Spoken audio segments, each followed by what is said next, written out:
Alors dans cette vidéo, on va voir rapidement la notion de graphique. Donc à partir des données, donc d'un tableau par exemple, je vais essayer donc de créer un graphique. Alors pour ça, donc on va dans l'onglet insertion. Alors on a plusieurs choix. Donc soit par exemple à partir des données, on est assez à l'aise et du coup on peut choisir par exemple ici donc insérer un histogramme. Allez, on va cliquer dessus et on va voir. Donc là on voit donc directement. On a un aperçu en fait des données et on peut voir très rapidement si ça correspond à ce qu'on veut. Là je dirais que ça ne correspond pas forcément. Donc on peut prendre donc par exemple un graphique hiérarchique, ça correspond pas forcément.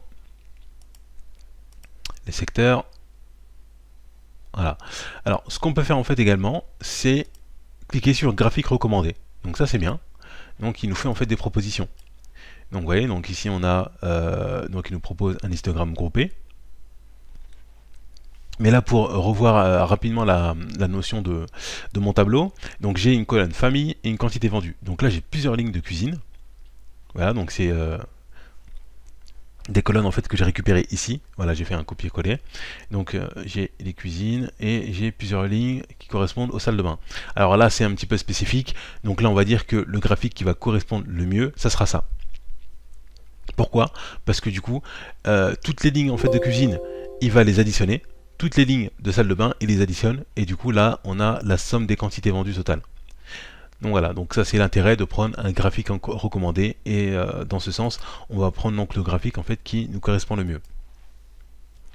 Donc je clique dessus, je fais OK. Et voilà. Donc là, il nous a créé donc un graphique, mais on a avancé un petit peu sur la notion de tableau croisé dynamique, qu'on verra un petit peu plus tard. Alors je reviens, hop, donc sur ma feuille 1, voilà. Ce que je vais faire, c'est que je vais repartir aussi sur la feuille formation 1. Là, on avait, vous vous rappelez, donc ici on avait déjà fait un graphique, donc je vais cliquer, je vais le supprimer. Alors je vais sélectionner mon tableau. Ici, donc on peut faire insertion, graphique recommandé, pareillement. Et donc là, on peut voir, donc on peut prendre un histogramme. Donc là, on voit, hein, donc rapidement, on a une visualisation en fait de nos données. On a les barres, donc qui est très bien aussi, et le secteur. Les différentes barres. Je vais prendre le secteur. Voilà, donc là le secteur. Oups. Et ici, voilà. Et une fois que le graphique est créé, ici il y a un nouvel onglet qui apparaît, donc création graphique. Donc par exemple, on peut changer la couleur. Voilà, si vous voulez, donc on peut choisir la couleur du graphique. On peut modifier le graphique et ici on peut choisir un style de graphique. Donc là par exemple, si je prends le noir, donc on aura ce graphique là, donc qui est plutôt design. Donc voilà. Ce qu'on peut faire également, donc là je vais supprimer le graphique, donc là que je clique dessus, je fais supprimer tout simplement. Je peux faire également aussi un clic droit. Alors si je fais un clic droit, on va voir donc ce qu'il nous propose. Le tableau, donc là il nous propose tout simplement de faire une analyse rapide. Et vous vous rappelez, hop, donc là je vais faire une analyse rapide. Et il nous propose des fonctionnalités.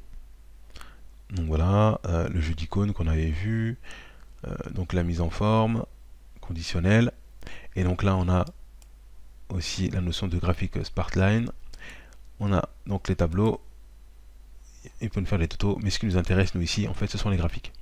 Donc voilà, on peut choisir ici également, voilà le graphique, donc là je vais prendre un histogramme, et voilà, donc là je sélectionne mon graphique, qui est ici, et pareillement, donc j'ai l'onglet graphique en fait qui s'affiche, donc j'ai la possibilité également donc de choisir un autre format. Voilà. Ici, on a la possibilité d'ajouter des notions. Voilà, donc par exemple, on peut ajouter la légende, on peut ajouter par exemple le titre de l'axe ici, et on peut modifier également. Donc là, ça c'est comme des formes, et on a la possibilité donc de modifier le texte à l'intérieur. Voilà, on peut modifier la couleur. Donc voilà. Alors, ce que je vais faire, c'est un chaos ici. Je vais reprendre donc cette notion là.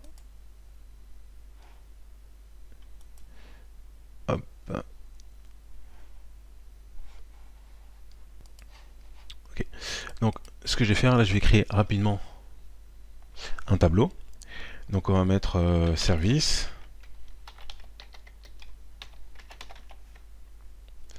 Donc là on va mettre le chiffre d'affaires.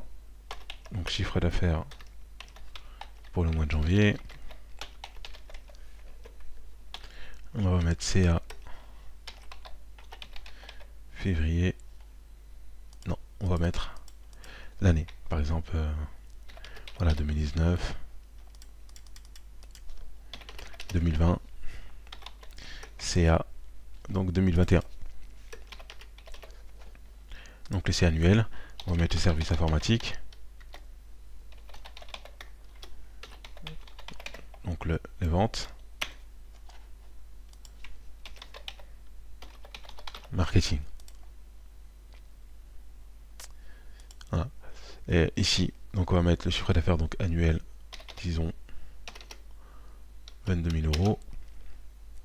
Ici les ventes, on va mettre 459 000 euros.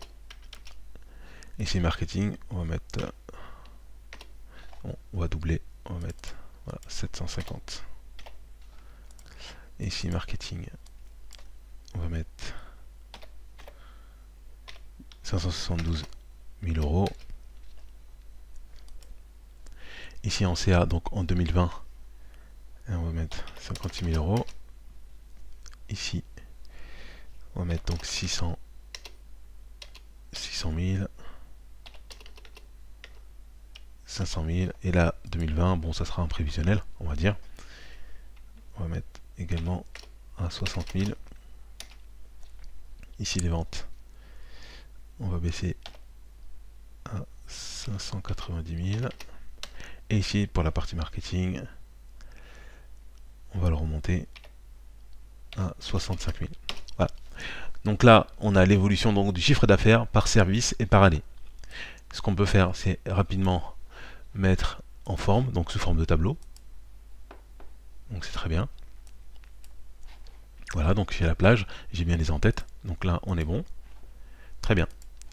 Donc maintenant, j'ai la création de tableau là qui s'est affichée. Attendez, je vais profiter pour changer le nom de mon tableau.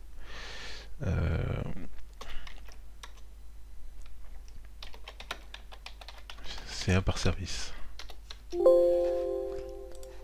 Effectivement, il ne veut pas parce que je ne dois pas mettre d'espace.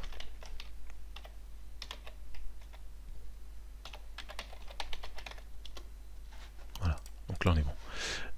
Alors, je sélectionne le tableau, je retourne dans Insertion, et là je vais faire Graphique recommandé.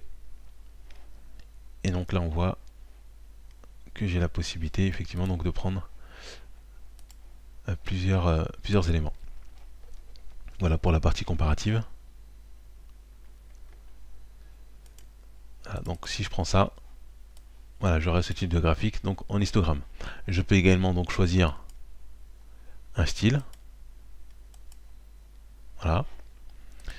On peut ajouter donc le titre de l'axe, tableau de données en bas. Ouais, donc ça c'est juste pour vous montrer ce qu'on peut faire avec une courbe aussi de tendance. Je vais prendre donc la moyenne donc de 2020. Table des données, je vais l'enlever. Voilà. Hop.